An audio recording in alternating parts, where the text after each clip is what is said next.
One, guys.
Mm,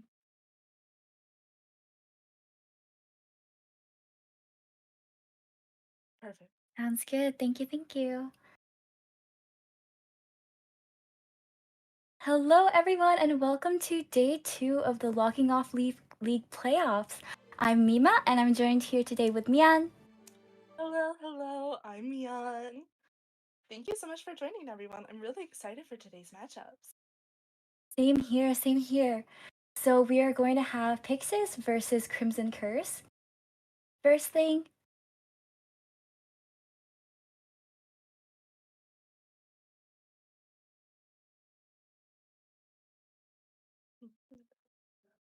Very excited for today's matchups. We're really quickly moving into this. Immediately just jumping right in. So I'm very excited to really see um how well this goes. same here. So we're going to hop right into the ban and pick selection. Let's have a look here. So it looks like we've already got our team composition locked in. We've got an aeroplanist, a dancer, a seer, and a gardener. Pretty solid choice for our round 1 picks. And in terms of our builds that we're going to be bringing, we are going to have a double tide with aeroplanist and gardener bringing that tide. And dancer and seer are going to opt for broken windows. We're gonna be seeing that Gardner running 69, and if we all know how I feel about 69, I'm a 6'9" truther. So I'm really excited. It's such a viable play on characters specifically like the Gardner, who really can use that distance after both getting hit with Veterans Boost and vaulting a window to make distance and really push for transitioning your kite to a whole different field. Yeah, absolutely. And considering that Gardener herself also has a faster vault, it's pretty safe to even opt out of broken windows, but we're going to maximize that kiting capacity in terms of Opera Singer, who we are going to be having as our hunter for this first half. And, Gardener is a really solid choice as well as the whole team. But honestly, even without that borrowed time, it's still guaranteed to put up a good fight against an Opera Singer, especially with her recall. Oh, for sure. And, looking at the current meta and everything, especially the past tournaments, specifically IVL, IJL, Gardner is actually a really great counter to the Opera Singer. That recall, the fast vaulting, veterans boost, being able to really pull for speed here, and then also using the female dancers' slow boxes to an advantage, really will help the team here. Yeah, agreed. So it does look like we're going to be having Chloe Hom on the Seer, Devil on the Aeroplanist. Let me look at my notes here. So we're gonna have Leon Kennedy as dancer and Oh my Seth god. on the. Okay, so we're gonna load into our area selection now. Pretty standard, pretty good choice. But we're gonna have Opera Singer opt for the wedding breakables here, and Aeroplanist is going to be the nearest possible Hopefully. choice for the survivors. We could potentially go towards the church instead, but of course, it's a really good area for female dancer to be spawning in with her boxes to set up. I have to agree here. This really gives ample time for both the female dancer to set up boxes and then also along with the gardener to really start her decoding process before being able to pull in and perhaps take that kite off of the aeroplane as if this is where we're going for it. That's right. All right, we're gonna hop right in here into the first half of round one with our Pyxis survivors up against our Crimson Curse Hunter. Good luck to both teams. So it Good does luck. look like we're going to be having Opera Singer transition over towards the shack where Seer is currently decoding. Aeroplanist was able to successfully rotate away and out of the Hunter's sight, so she's gonna commit to the Seer here. Really pushing, thinking that the Seer is going to vault there. He looks like he's really trying to use these walls to his advantage. With the speed that comes off of the Opera Singer, you really want to make sure, especially so early in the match, that the Seer is able to really get his owl back. So just in case he's beautiful owl, just barely missing just because of that hitbox. Mm-hmm. Ooh, we're gonna take a second to transition over to to church, where female dancer has already set up her slow boxes. Now, if we're gonna commit to a pallet drop here, ooh, good on the Seer for not getting too close right there. They're gonna play around with this pallet over here, and we're gonna see Seer get a first hit. Yeah, we're gonna see that first hit go in. It looks like the female dancer is out of the vicinity here. That was such a really great placement of both the boxes. Ooh. Ooh, using Blink to really push through, cut off that distance, coming in and getting that down on that Seer. That's right. So we're gonna have Seer chaired over right outside the wedding, and female dancer is the closest survivor decoding in wedding here. So we're gonna see Opera Singer transition over towards her, and she's already taken an opportunity to make some distance, but it does leave open area for the. Well, of course, Opera Singer was able to switch back, but not in time for the rescue to go through. We're gonna have Gardener body block here, really successful body block Really, right really there, great. and it does allow the Seer to transition back towards church, which has been set up with the boxes. We're gonna take the window vault out there, and we're gonna see Seer transition over to the graveyard now. So, honestly, really great teamwork coming both off of the gardener and the dancer here.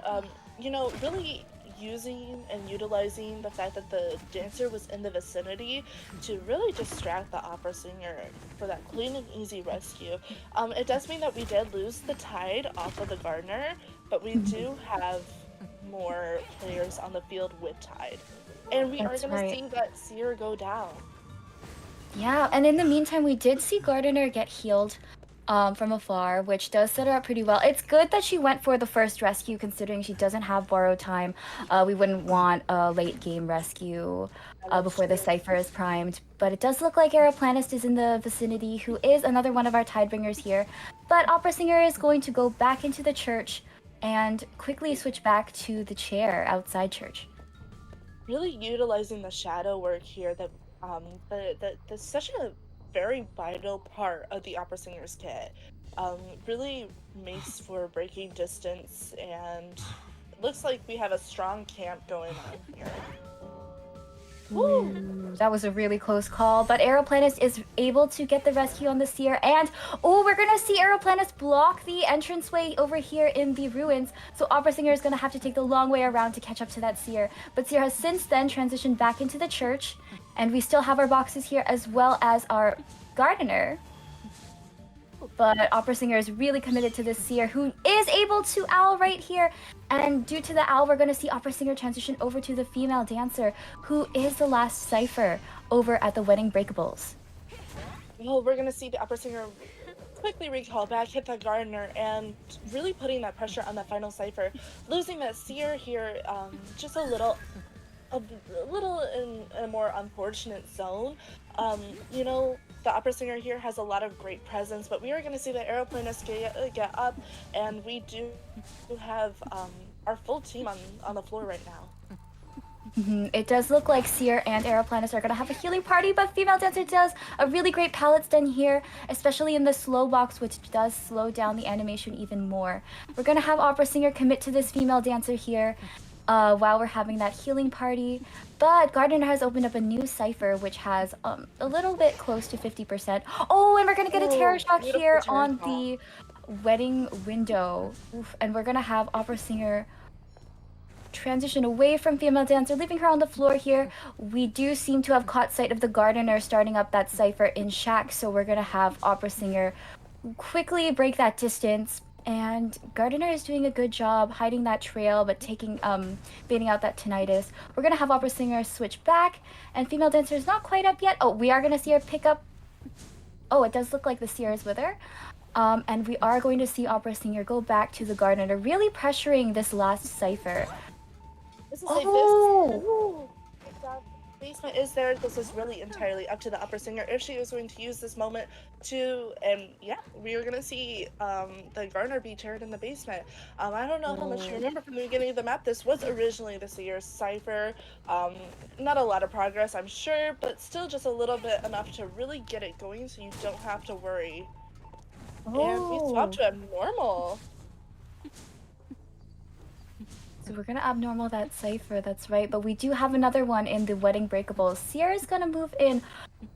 Oh, I don't think we're gonna see the Seer right here, but Really wanting to put the pressure on the cipher here.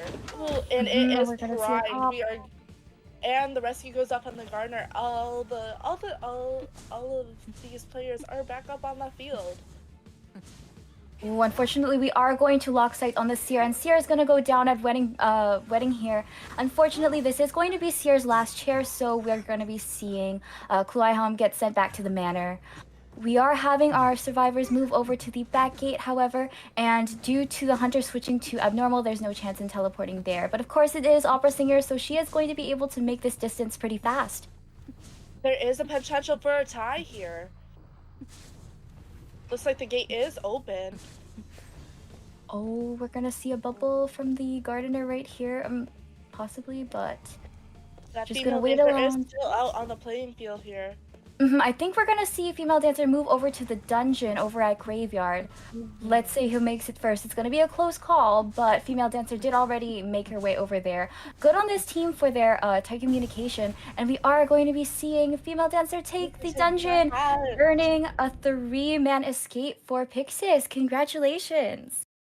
Congrats. You know, this was a really great match. Really being able to utilize both the shadow work of the opera singer here, and then of course the great communication that seemed to come off of Pixiv here. Yeah, 100%.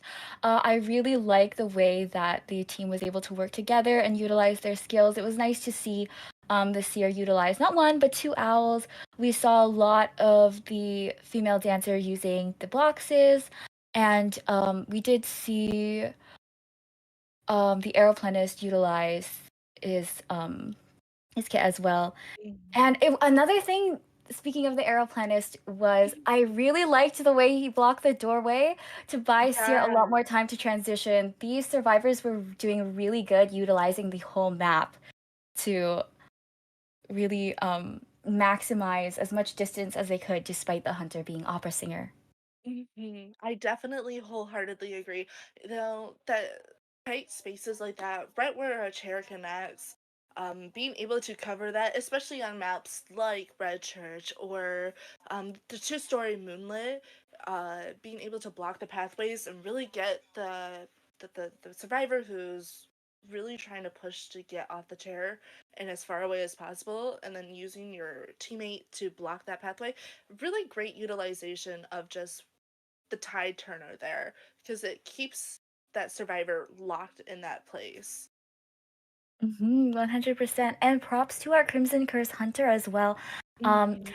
definitely keeping up with these survivors and also switching to the abnormal just to eliminate the possibility of having that Shack Cipher Mhm. pose a threat to them and getting to kind of like pincer these survivors and get everyone down, not just the um seer, not tunneling on the seer, but having everyone down at some point. It's really good on Pyxis for keeping up with the healing and making sure everyone is healthy, especially considering that not everyone on their team composition was bringing borrow time. I wholeheartedly agree. And like honestly, such phenomenal use of just the shadow work, gritty, cutting off distance and really pushing to catch up with all the survivors, especially when you had a cast of survivors that were really based on speed. Mm-hmm. So we are going to be moving on to the second half of round one here. We did just get our bans in. We're going to take Antiquarian and Forward off the table. So we want to say no to harassers first and Mhm. foremost. This does mean these two characters do fall into our global bans, which means this is the first and last time during these matches that we will be seeing these two. Oh, For no, the the picks. last time. My bad. So it does look like Crimson Curse are going to lock in both the Gardener and the Novelist. All right. This this is where I came in and I made a mistake. The gardener and the novelist will be our global bans here. Yeah, You no know, worries. really really great choices here. You have the novelist, especially after his rework, became such a vital player on a team here. Um, being able to swap with the hunter and then immediately getting a speed boost right after. Um, in of course, like I said, I was hyping her up earlier, Miss Emma Woods and her distance, especially with the faster vaulting and veterans boost. Yeah, I definitely agree. What I like about these picks is that, oh, okay, so we're going to we're going to be banning the prospector, so we're really going anti-harasser. But as I was saying before before I witnessed that tragedy, um I do appreciate that gardener and novelist are pretty unorthodox or not so typical harassers. They have a lot of potential. Like while they can be utilized really great in terms of containment, they can really assist their teammates um, who may be kiting. And it's going to be really fun. I hope to see a little bit more rocket chair action, um, as well as the novelist's skill. And we are going to be locking in Batter, who was safe from the harasser banning. You know, you take three out, you add one in, and we have a lot of great survivors who have harassment potential here. Being able to utilize both the Guardian for Emma, and of course the cricket balls coming off of the batter here. Being able to push the hunter and knock the hunter away um, really will help support whoever is kiting, especially late game. Yeah, absolutely. And we are going to be banning Seer for our fourth and final pick. And we're going to be getting the last survivor, which does seem to be first officer, another solid choice, especially with those pocket watches. And as we stand right now, first officer also has the longest chair time in the game. combined with Gardner, that can definitely pose a real threat, even if he does end up being the one targeted by the hunter first thing. Mhm. You know, there was the conversation between Bugs and Bones yesterday about First Officer and just how strong of a survivor he is rescue wise. Especially on a team composition such as this. Um, Even if he were to get first kite here, utilizing the pocket watch and taking being able to take a double hit with the pocket watch in action really helps for survival here.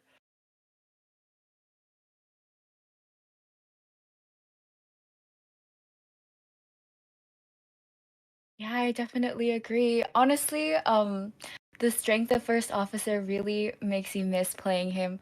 But I don't know, ever since his adjustment, although it is in his favor, I haven't been able to quite nail pocket watches for the chairs as much as I used to. But uh No, I love a good first officer. right. And I mean, he has been a really good alternative to the mercenary, especially seeing him utilized so frequently, even in Koa, if we're keeping up with our matches. Mhm. Very excited to just see how this team composition works out. Um, oh, and we are seeing a clerk pick here. You know what? It really makes so much sense with the anti-harasser bans here, especially with Clerk, who unfortunately has kind of fallen from how high she used to be. I wouldn't say that she's completely fallen off meta. She is still such a strong hunter. Great chase and being able to utilize the recordings and the pages that she gets.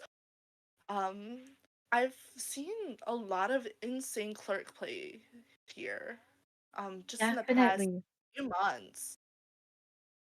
Yeah, it's a huge shame that in terms of usage, it's gone a little bit down, but you know what? It takes a great hunter to be able to utilize Clerk to the fullest.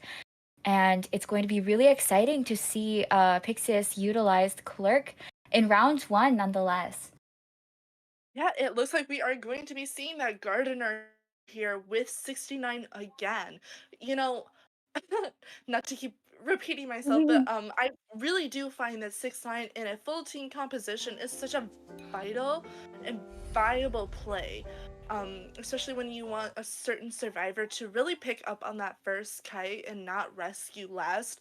Um, Even with Gardner, if she had to rescue last, being able to use that recall, her guardian bubble, um, there is still a great potential here for her to really play out and take dire situations and really stretch them as far as she can go. It does look like from the first officer, the batter, and the novelist, we're all going to see borrowed time. But it looks like next to the gardener, the only person taking tide turner is the first officer. The batter and the novelist will have broken windows here. Mhm. I definitely think that on a map like Red Church, Broken Windows is a really solid choice. It is a really pretty balanced map in terms of the arrangement of the palettes and the vaults as well that you can take off the windows. I am 100% always a huge fan of smaller maps. Red Church has a lot of really great balance for certain hunters and for certain survivors. I thoroughly enjoy the play style that you could do here. Um, it looks like we are going to be seeing Z and Grizz, Nekoten, and Xenia on the playing field for our survivors. We'll have Xenia as our gardener. Um, Z's as our better, Knuckleton as our novelist. Oh, and it looks like we're going to be having DTM Hunt for Pyxis right here. So it does look like we're Exciting. going to have a little bit of four corners So for this fun. matchup, which is a lot of fun. But let's see, let's see. Looks like we are gonna have to restart as soon as we go in. Okay. just a small mix-up with builds happens. It's just a small thing. Sometimes when you're not paying attention, you feel like you're already on set with something. You just don't realize it. Yeah, no worries. And of course, we do have like a couple of other rules that we must adhere to just for keeping things smoother and for the benefit of all the players on board today. Mhm. We had a little bit of a mix up with rules yesterday, so just to really go through that a little lightly is throughout this tournament we are not going to be seeing any S tier accessories or skins. That also excludes all SS tier items as well, but we will be allowed to use A tier items overall. Just because we do have players who are from overseas or just don't have the same ping that like we do. So we're trying to keep it very fair and balanced here. And then, of course, going into a match and being able to see that, if there is a problem with that, the team who is in that category of breaking that rule or having to stop the match for reasons that we did put in our little guidelines, there will be a warning process here. This is just an overall thing for everyone, but I'm just letting everyone know in case everyone or anyone is ever confused in the future if there is a slight issue. Yes, thank you so much for the overview, Mian. I really appreciate it, and I really appreciate everyone's patience with our procedures. Shout out to the staff that are keeping things running as smoothly as they are and adjusting and adapting to whenever anything um, comes up like this. And honestly, it's worth it to keep things running.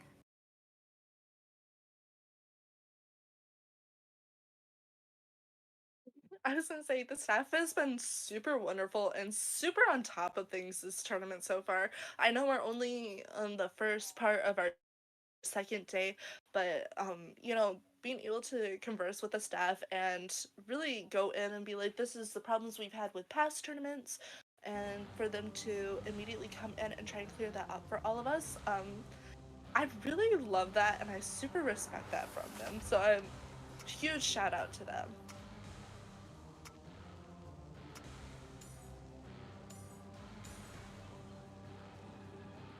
All right, so we're going to load in with our true spawn selects now. Um, we're gonna go with, I love to call this like the tot formation because it reminds me of the kana tot. And it's really nice for whoever sticks out because wherever, if the hunter does choose to spawn beside you, just like DTM has opted to right now, it allows you to run towards the other area instead of cornering yourself right away. Super love this formation. This is one of my favorite places to spawn. You know, really being able to mix up all the survivors in that three area and then Mhm. spread out really buys a lot of time. Yeah, I agree. So we are going to hop in right now. It's going to be the second half of round one with Pyxis Hunter versus Crimson Curse Survivors. Good luck Good to luck, both teams. everyone. Ooh, okay, so it Already does throwing look down a like, page. yes, we're gonna look and see that Novelist is going to be our first chase here. We're going to see a little bit of creeping right here to get rid of that trail. Ooh, Looks like nice. ooh. Okay, so we're not going to see the Novelist hiding behind the wall here, and we're going to check the corner ruins. But of course, since Novelist is close by, we are still going to be getting that tinnitus. Hopefully we can work out something with Hunt. If you just angle the camera to a certain side, getting rid of Hunt can indicate which direction the survivor is. But we are going to transition away from the Novelist over here and onto the Gardener who is decoding at Shack. Really great use of both the sneak and the crawl coming off of that novelist. Being able to really early on throw the hunter off path, like that is super big for your team. Ooh, nice discipline on Zinnia there for not Nice. dropping that pallet, especially being recorded right there. Oh, but we are going to see Zinnia go down right here. On the bright side, despite the target change, it did buy enough time for the team. It does look like we're going to have Batter rescue successfully, and we unfortunately aren't going to get the body block, but again, this is buying more time, which Crimson Curse is doing a great job of doing so far. Oh, we're going to have that pallet drop. And immediately picked up right again. We are going to see the clerk bake that ball, really trying to make sure that the batter wastes as many as he can before we can really looks like We're not going to see that go through. But Batter is still in the area. Novelist is peacefully decoding now. It does look like we're going to have the first officer out and about. Oh, but it does look like Batter is going to commit to this rescue. And we're going to have a hit here, but it does allow the Batter to rescue. And oh, we are going to see the Batter go down after hitting with the cricket ball briefly. But oh, we're going to... Oh, unfortunately, that recall doesn't quite go through. So we're going to get a double down right here. Just barely passing that recall. Looks like we are going to see the gardener go on to her second chair. And I believe we're going to lock off this cipher as much as we can, pick up the batter, and just put him in a chair as fast as we can here. Yeah, that's right. And unfortunately, even off this chair, Batter has utilized all 3 of his cricket balls. So we're going to kind of have first officer have to move in. At this point in time, it does seem that Gardener might be getting sent back to the manor on her second chair. But on the bright side, it can allow for... Here we go. We're going to have Batter rescued just before half. But we're going to push for this rescue... Or not quite. Unfortunately, Gardener is going to get sent back to the manor here. Oh. So unfortunately, the first officer did end up utilizing a pocket watch, and the clerk opted to change targets. So really we are going following the to... batter's trail here. Mm-hmm. It does look like using the recordings coming up of the novelist, we are unwinding some of these cipher machines and the progress that they have made.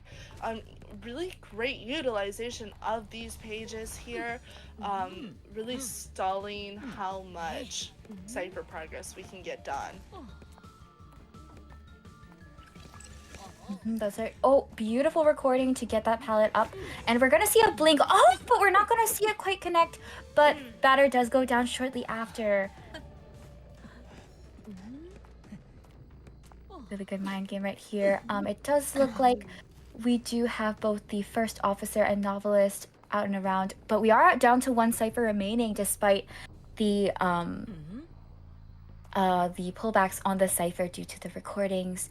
We're going to check around a little bit for that novelist, but in the meantime, first officer is moving in, utilizing the last of his pocket watch for the second rescue.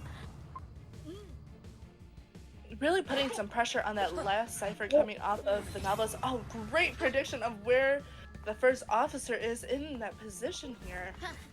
Oh, and we're not going to quite get that pallet stun, but we are going to be having the first officer block off that entranceway, but Clerk is gonna go right around and continue to target Batter, who is transitioning over to the graveyard.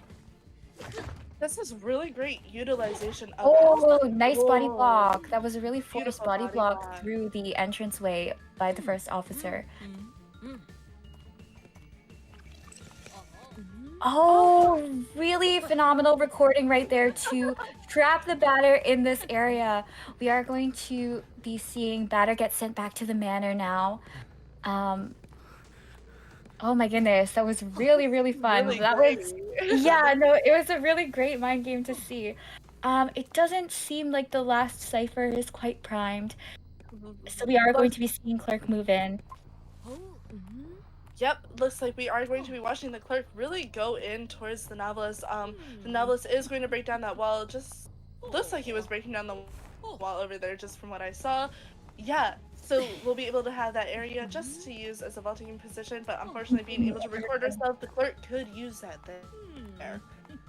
Definitely. Now, first officer is up and running, decoding another cipher while the novelist takes this kite.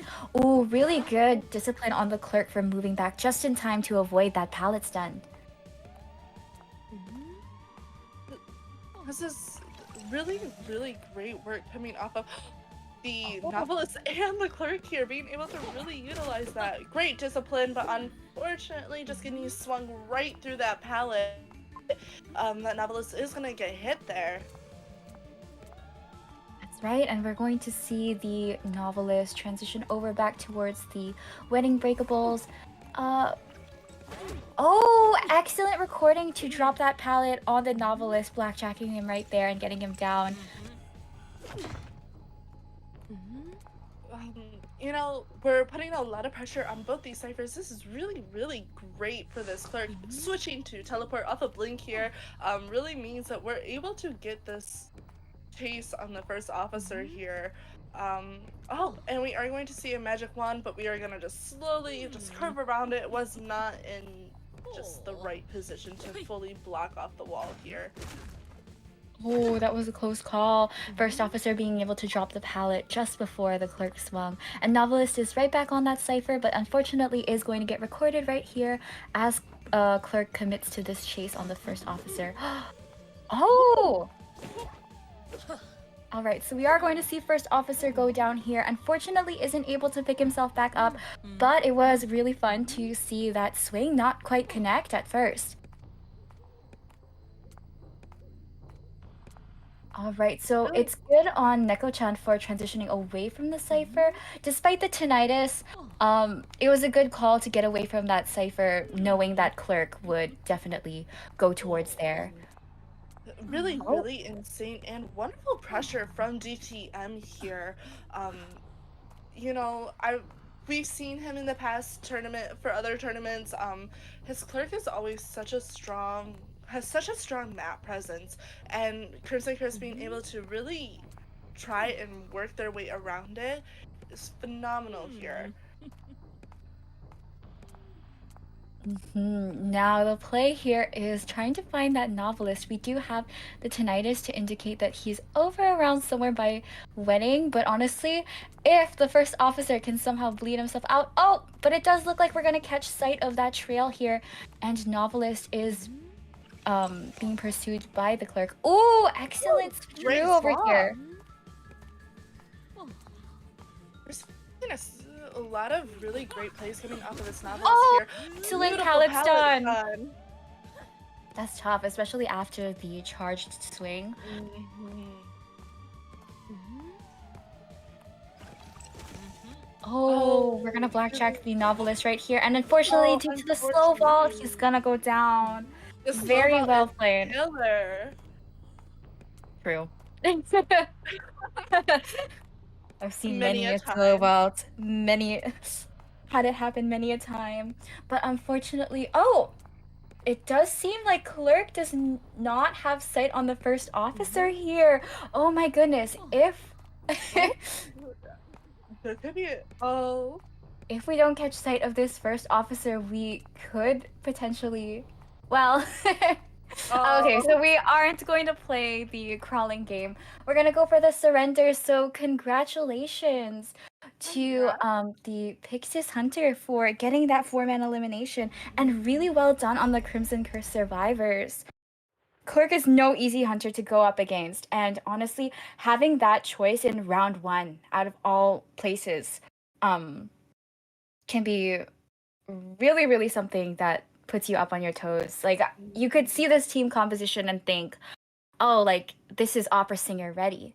But of course, taking out the clerk in round one is really fun to watch. That was really fun to watch. I wholeheartedly agree.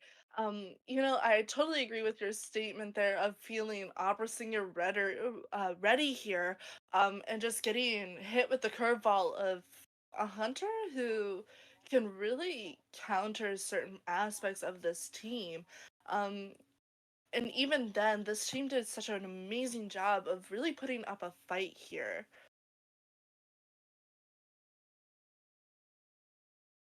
Yeah, that's right. Um, and oh, thank you so much, Bones, for keeping score. Thank So you. It does look like the score is currently 8-1 with Pyxis in the lead. In the first half of round one, we had a 3-1 survivor escape, and then in the second half, of course, was a 5-0 four-man elimination.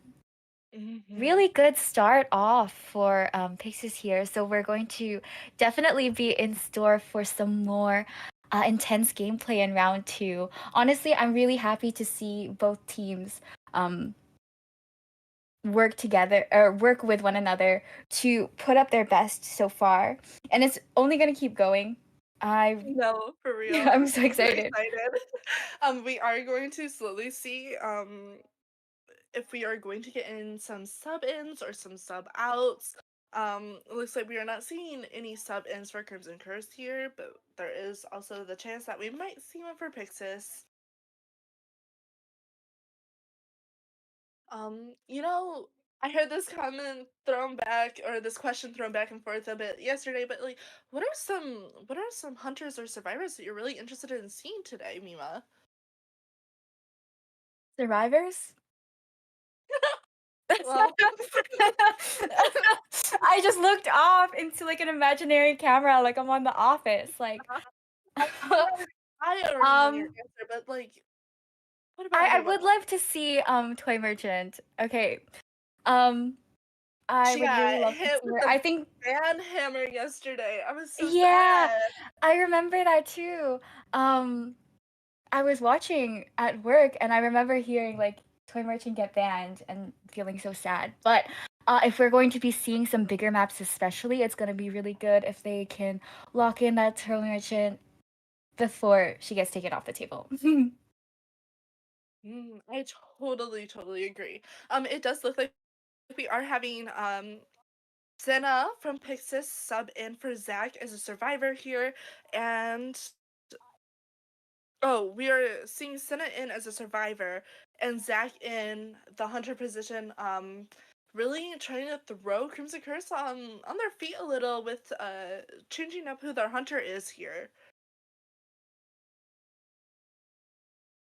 And that's gonna be fun to see. It's always nice to see dual faction players play on both sides. Of course, please take care of yourselves. It must be tough playing back to back on Always take different breaks. factions. Always take a good break.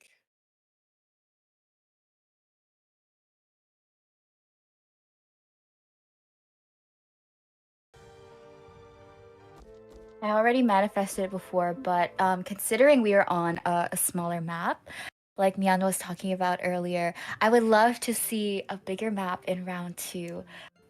Would definitely love to see some Moonlit River Park, I see Lakeside a as Leo's well. memory. Oh, I love Leos. I'm sure. I feel like you and I have had this conversation a lot, especially when we play. Um, I feel like I'm the only one out of our group of people that plays who only likes Leos. But it's oh, one of right. my jobs to really utilize the factory and the pallets and the vaults and everything. It's my favorite. Yeah, I agree. It's definitely like a busy map, and it's big enough that you can still do quite a lot.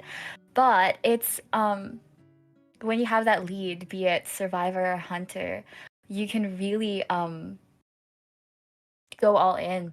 Especially as a hunter, I feel like even though I definitely favor Leo's memory, I always get clapped on that map. So No, I um, get it. I hate playing on Leos if I'm hunting, but that's why I don't play Hunter. It does look like for our map ban, we are gonna be seeing a Sacred Heart Hospital ban.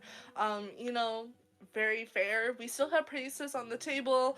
At the moment, she's evaded both global bans here, so we really have the opportunity to see a lot of interesting plays with her.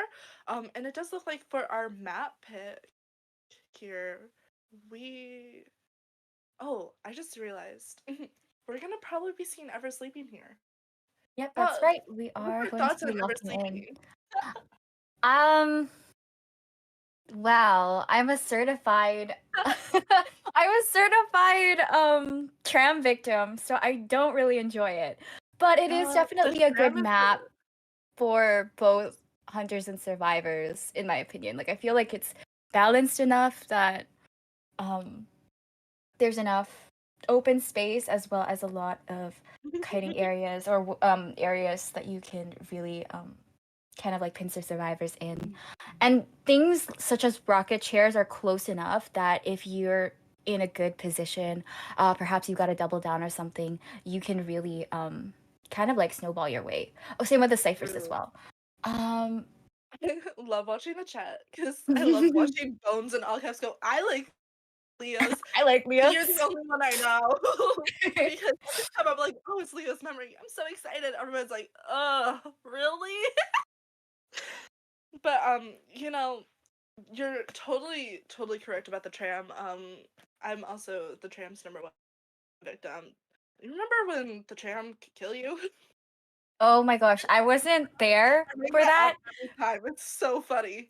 but I'm so And glad I wasn't. Because I loved. no, Mhm. because my worst memory with the tram is when I was solo queuing mechanic. I know, but it gets worse. Uh, I had my bot like get run over by the tram as it was arriving to one stop, and then I left it there.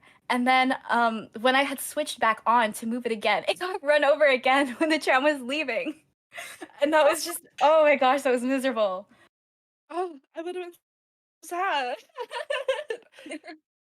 All right, so due to Oh, the so global excited. we're gonna take female dancer and aeroplanist off the table, but we are going to be locking in with toy merchant and batter. Oh my gosh, I'm so excited. Um, toy merchant is a given, but it's going to be really fun to see more batter gameplay, especially considering the last round we saw a lot of support from the batter, and I'm looking forward to seeing more of that in this match as well. It's a really good map for the both of them, I feel, because there's so much open area that there's not a lot of other things that you can collide with, be it your cricket balls or your catapults. It's really nice to be able to set up your catapults to transition from one area to another, especially um, around areas where it's like a little bit more open and kind of harder to make that transition, even if you're just running across the train tracks. We are going to be seeing a opera singer band, I completely understandable here. Especially on a map like Ever Sleeping, just because there are so many open spaces. There's a lot of really great areas for that opera singer to really use her mask, throw it out, and then be able to dash there. We're going to see a psychologist pick, my beloved wife. Um, really looks like we're building up a team that's going for distance and survival here. It really all depends on our final choice. Um, I am a super big toy merchant fan. Uh, before I took my little break, consecutively would only ring for her or perfumer. So really being able to see her utilized in a tournament setting like this, I'm super excited. I love seeing Annie. Same here. This is definitely one of my favorite maps for her as well. I'm really hoping to see. Hmm. I'm anticipating either probably a rescuer. We haven't really seen so much of Decoder. We could possibly see a lawyer, especially the way he hasn't been taken off the table, isn't in the danger of having being the next to be added to the global bans. But we are going to see Seer taken off the table. All Pretty good right. choice considering that this is the Pyxis survivors. I know we had someone play Seer in the first round, so it's good to take him off the Mhm. table. For bands, we are going to be seeing Antiquarian, Seer, Priestess, like you said, really trying to knock that Seer out. Makes so much sense. And we're going to also see that Gravekeeper ban. So it looks like we're seeing a hunter here that really just does not want to waste time. Hmm. And our fourth and final pick is gonna be the mercenary. I love that emote. He's so silly. All right, so Oh. we were able to get our build locked in here. And of course, we're going to have Merc with the Tide. Everyone is going to opt for that borrowed time, but aside from Merc, everyone is going to be opting for Flywheel. Flywheel Flywheel is a very great choice here. Really being able to utilize the timing of it means you can get a free hit essentially in without having to worry about getting downed. Being able to utilize Flywheel has been really make or break for a lot of games that I've seen in the past few months, specifically in tournament settings, especially overseas tournaments. Mhm. Super interesting to see how people utilize it. It looks like for our hunter pick, we are going to be seeing a hermit. This is where my question comes in. How do you think this team is really going to hold up against a hermit here? I fear the only character who could probably take it is the psychologist. Yeah, we do have a bit of an issue in terms of healing. So as long as Pyxis stays on top with the distribution of damage, um, that will help them out a lot. We have a mercenary with the slower healing. I do believe that psychologists will also be affected in terms of healing after that stress bubble is gone. Also obligatory. Happy Character Day, Alva. Happy Character Day! It's Elva Day, you guys. Yep.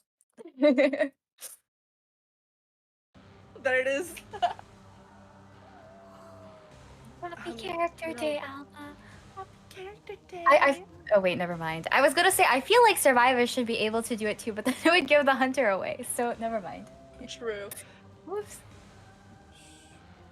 Looks like we are going to be seeing Senna on that mercenary, Devil on that batter, Toy Merchant is Tugam, and the psychologist is Leon Kennedy. All right, I'm excited to see where they spawn. I feel like Ever Sleeping is okay, so we're gonna go for the Toa spawn again, which is pretty solid. I do really like that spawn for Toy Merchant in particular. And we are going to have Hermit complete the formation of a plus over at the first stop for the tram. Super duper excited to see just how this hermit utilizes everything. Are we going to see him immediately set up ciphers, or are we going to see him play the waiting game here? That's always my favorite thing to really guess and anticipate with a hermit pick.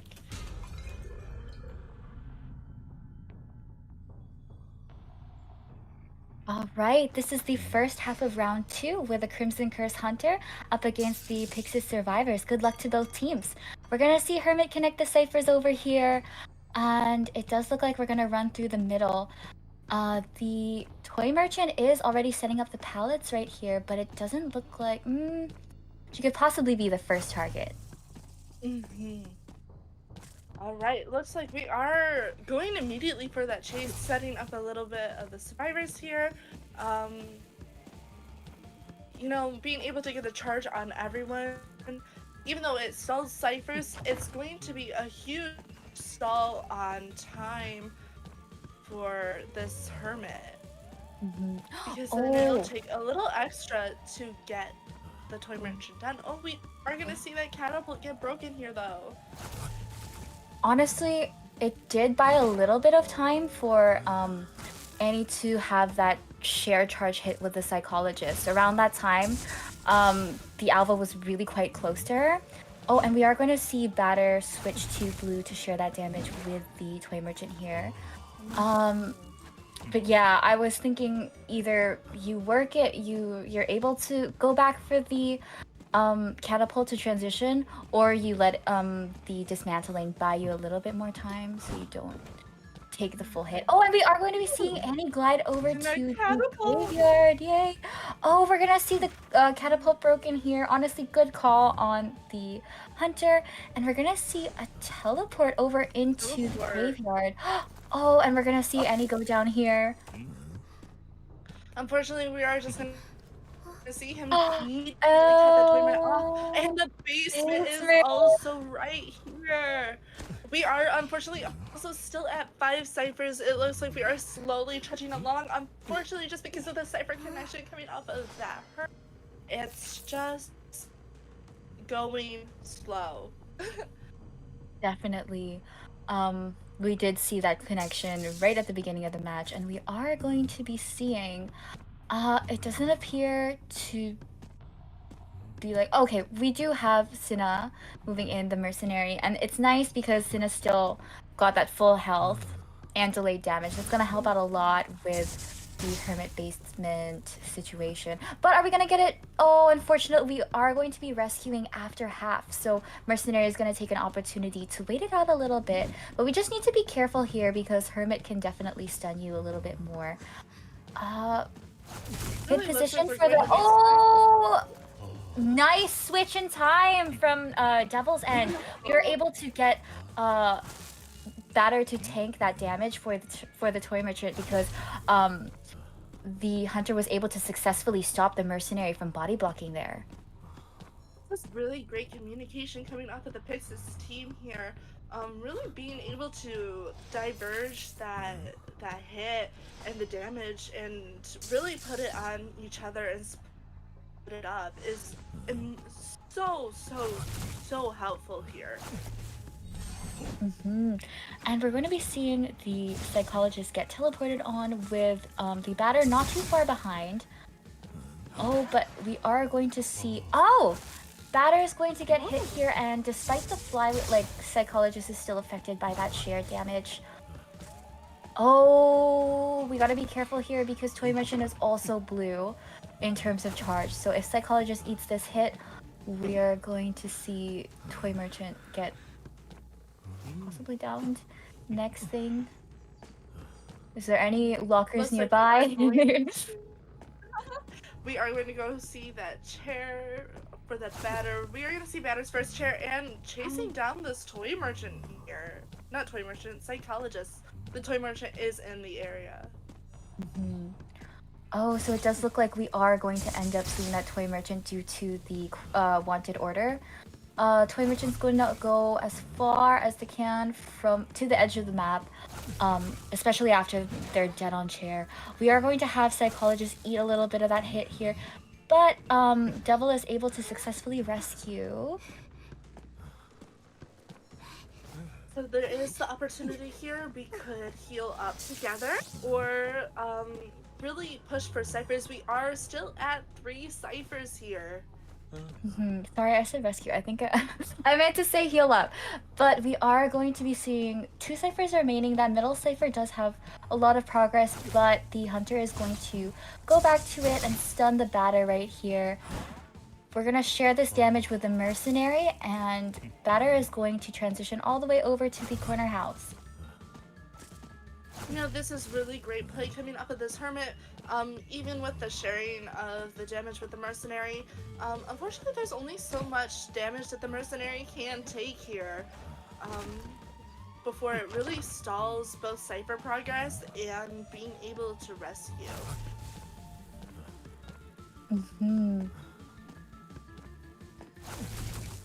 Oh, unfortunately, batter is going to get stunned here, so he's going to share the damage here with the mercenary once again. We're gonna go for the stairs one more time, and it does look like Psychologist went into the locker to get rid of that charge. Just And they're gonna overshooting queue up just in the a middle. little bit here, missing that ball. And a beautiful down coming off of the hermit here, getting that batter downed. And right to the chair we go. That's right next to the healing survivors as well. We talked about this over in the band picks before the match started, but both Psychologist and Mercenary are quite affected by the slower healing, so it does stunt their cipher progress as well. We do have the corner cipher with Psychologist at a really good position though, so it does kind of put the middle cipher as a possible last one, which is a little bit unfortunate, but we are going to commit to the batter here after getting rescued off the chair from the merc successfully. not being able to waste enough time here. Great knockback coming off of this batter. Oh, We really want to go for wasting as much time as possible, especially with the mercenary here and the psychologist being able to only take so much damage. oh my goodness, we're gonna commit to the psychologist here who is going to be sharing damage with the mercenary, and both of them are going to be going down. Looks like the batter is still the only player on the field here that can really do anything. Unfortunately, no other player has the shared damage, so even with picking up that charge, it does seem like the batter is in a really difficult position right now. That's right, and we're gonna see a teleport over towards the middle cipher. Batter's still with his trail appearing, but he has since then transitioned over to the two-story.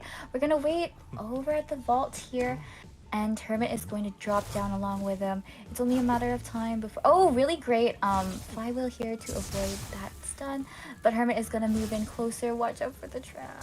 Mercenary is up and the psychologist has been rescued here. So we still have the ample time to really try and pull for finishing that last cipher. Especially if both of them are on it and decoding. We've all picked up a charge that does give the batter a little bit of time being able to take one more hit here. Nice. So we're gonna split that damage between everybody as they're committed to that middle cipher. And of course, we did see the teleport get utilized, so we can't quite see the teleport happen right here. They're going to have opposite polarities, just in case. And batter is... Oh, we're gonna opt for the pop right here. Really, really good idea on the survivor's end, especially considering how much Hermit can stun you, especially at the prime cipher. We're going to have psychologist over by the gate, and it does look like we're going to be committing to that chase. Well, looks like we are using the Oh, tram here to try and get away from the hermit. And it looks like we are going to open up this last gate here. Teleport still is not up. You have about 5 seconds left on it. Um, I believe that the hermit also did connect both the gates, so we do have a bit of a slowdown to opening the gate here. that's right. Good on Devil for moving away from the gate, despite having such high progress on it. At that point, Hermit was pretty uh, close. So it did buy some time to transition away. And of course, we're going to be sharing damage with the mercenary again. Oh, but now that that teleport is online, we are going to be seeing a teleport over to the back gate. And we are catching sight of the psychologist trail here, who does transition over towards the middle. This tri-palette area is yet to be utilized, so we're going to see our kite over here. But unfortunately, due to the stun, we're going to see psychologist go down. Looks like the gate is open and both the mercenary and the better escape, making this a two-man draw for both teams here. Yeah, really good stuff. That was a really intense matchup, as expected from a Hermit match. It's really great to see the survivors bounce back, especially since we saw a little bit of basement action. We saw a lot of times where um, there was like double down situations. Um, but they really stayed on top of making sure that they were healing each other and keeping up with the cipher progress. And even though middle cipher is such a risky cipher to have as your last one, it worked out in the end. It was really good to pop it at that point when the hermit had changed targets. Yeah, it was a phenomenal match. We had a really um rough start for the survivor side here.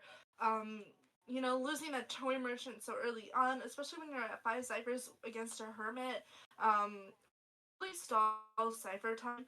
But the merc, even though the rescue was after half, being able to get off a clean rescue and really be able to body block there, really helps build up team momentum. And the toy merchant got to get away for even just a little bit more time, just to get out there and waste more time.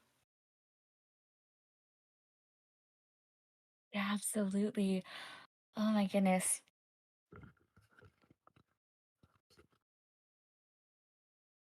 And then I will just like huge props at the end of the match, especially seeing the duo of both the batter and the psychologist.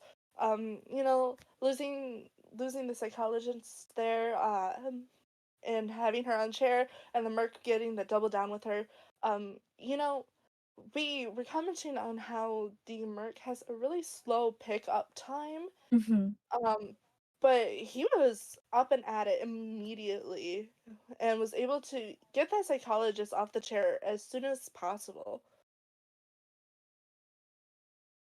Yeah, that's right. It's good that they were able to communicate with one another as well. Another thing that I remember that really struck out was during the basement rescue when Mercenary was trying to body block for the toy merchant, um, but ended up getting stunned on the staircase, and Hermit was able to maneuver away from him.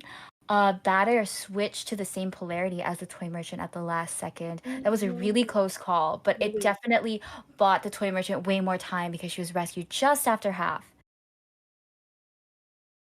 being able to really diverge and split up the damage there really, really did help that toy merchant's longevity. Um, her survival was very key to getting the tie condition here, and just being able to push her as far as she could go, even though she wasn't able to heal up and do um really wasn't able to be on the playing field as often here. She still did such a great job. Agreed. Um, Oh, so we are going to be moving into the second half of round two. Novelist and Gardener are going to be our global bans due to them getting locked in first thing in the last match. Um, looks like we are seeing, I believe, a priestess and seer ban. 100% makes total sense. Especially seeing a priestess ban on a map like this. Uh, if utilized correctly, those portals can get you from one gate to the other in such a fast time frame. And then obviously with the seer, you don't want that extra hit coming off. Being able to accumulate rage and gather owls, even if it slows them down, still not something you really want to deal with.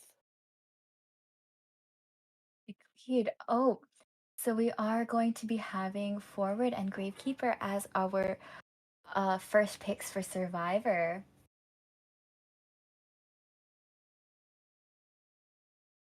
Considering the presence of an official rescuer now, I'm definitely anticipating a no tide forward.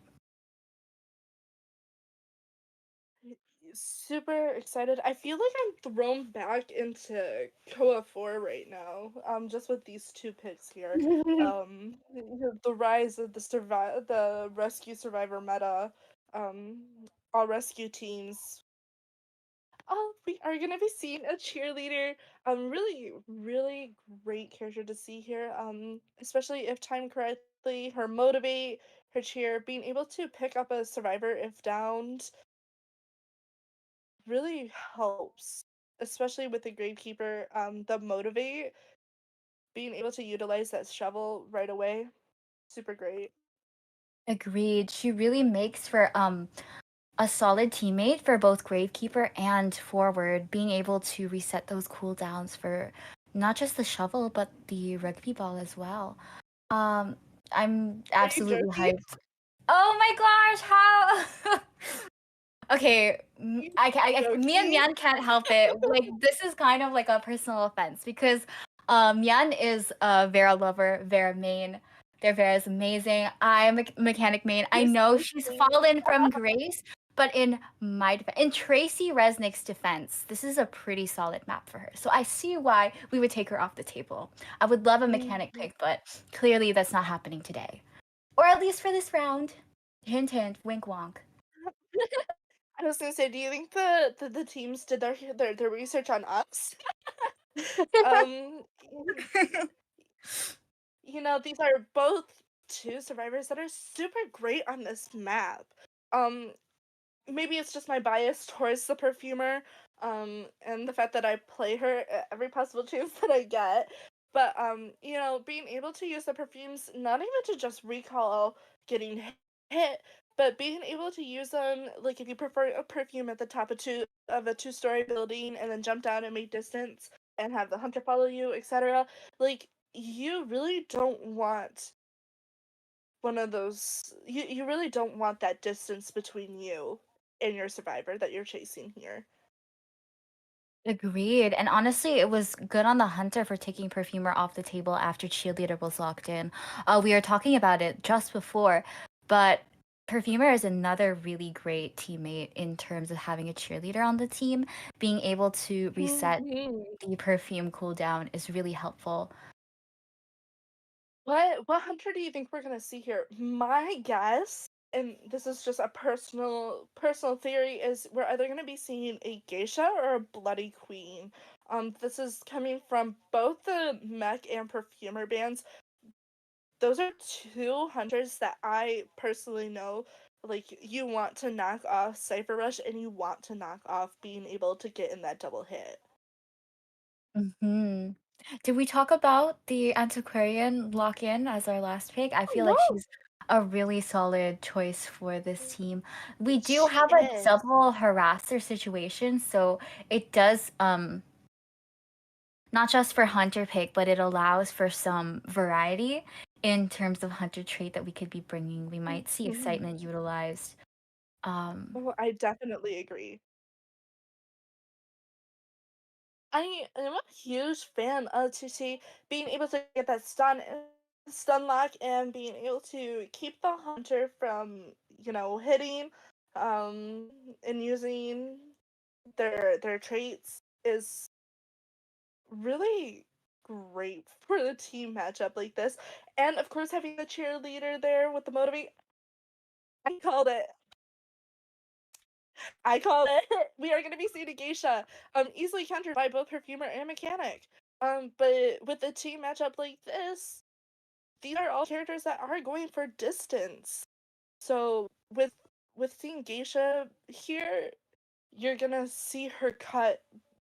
You're gonna see her be able to really cut off.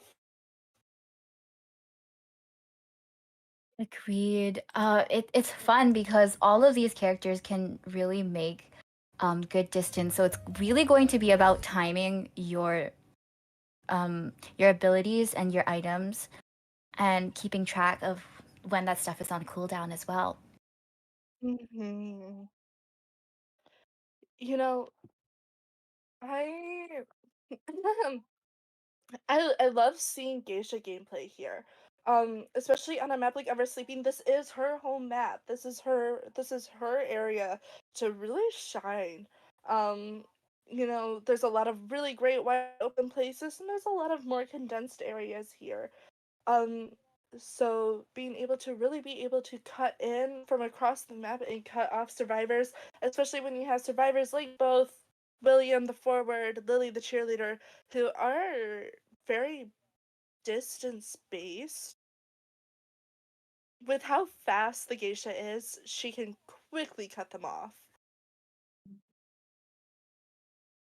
That's right. And before we get into things, I did want to go over the persona webs of the Mhm. survivors.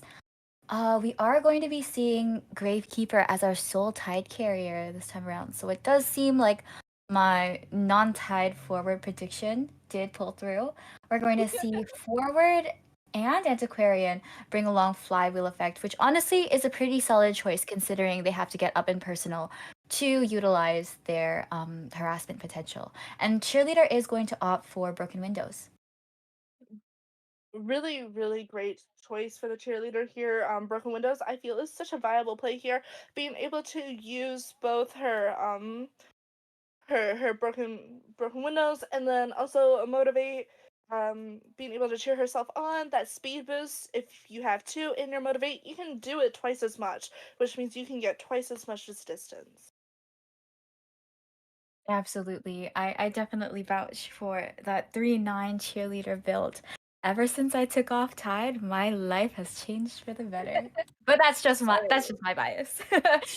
I am forever a 69 truther. That's just how it is. I will bring 69 on anyone.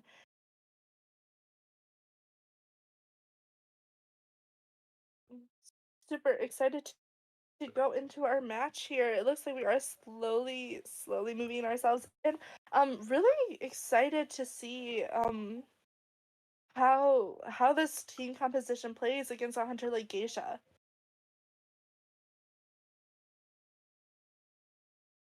I can definitely I don't know. I'm thinking back to the thought of excitement. I feel like it would definitely be viable to bring excitement in terms of this team comp. But um if we're gonna go like up down with Geisha, then we might want to switch over to trump card detention instead if we want to push for that teleport late game.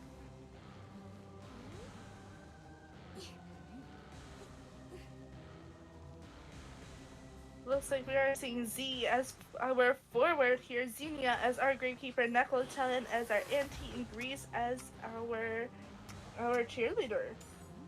Looks like we're going for a wide formation here. You want all your harassers in the center field, and of course you want the cheerleader in probably predominantly one of the better areas of this map to come.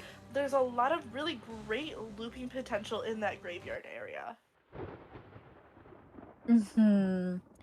And considering how loaded graveyard is in terms of uh, pallets and tall walls, it does allow you to not quite use up your items, but you could potentially use those motivates, for example, to transition once you've used it up.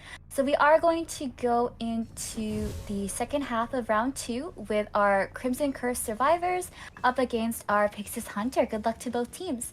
Now we are going to have Geisha close in on the cheerleader. We're gonna see a motivate utilized to transition to the window vault, but we're gonna see a first hit here. Now, unfortunately, taking that window vault with 3-9, while you're on that motivate cooldown, it completely negates the broken windows effect. But we are going to be seeing a cheerleader leave the graveyard area and unfortunately get cornered over here from looking back at the Geisha. Yeah, unfortunately, this is just one of the harder parts about playing against Michiko here. Trying to really stall and make sure that you don't get trapped under her butterflies. Unfortunately, sometimes you just end up getting a little pinched in certain areas. And we are going to be having the forward move in for our first rescue here. Oh, nice stun. Great stun coming up with the forward. Unfortunately, that cheerleader is just gonna go down right again. But being able to really Where knock. did forward go? Oh, okay. All Where right, is so he's vacated the premises. I was really anticipating the balloon rescue and excitement pop. I do see the excitement pop or excitement there, and we are going to go for a second rescue. Oh, but the immediate dash forward is able to get this body block in, and we're gonna go. Oh my goodness, we're going to see forward go down here after the excitement pop. Good on the forward for trying to assist the cheerleader here, and we are going to see a motivate to break that distance after a geisha dash. Are we gonna get to the pallet in time? No, unfortunately, we are going to get that charge hit. So unfortunately, we are going to be seeing the cheerleader go back to the manor. We are at 4 ciphers. We had a little bit of an early rescue coming up of that forward here, over stalling for time. Looks like we are going to quickly pick up that forward and vacate the premises immediately. Oh, after seeing Gravekeeper utilize that shovel, we're just going to leave both of them. It does allow for them to have some healing, but it will step their decoding further. Now, Antiquarian is going to be our next target for Michiko here. So this is always my comment when I'm seeing Oh, beautiful great knockback with the flute. Oh, excellent knockback again with the flute. And we're gonna see it one more time. Yes. Beautiful. Unfortunately, this is my biggest thing is Oh, that was a really great Really jump. great. Oh, but we're still gonna Unfortunately, get hit through the pallet pallet. there.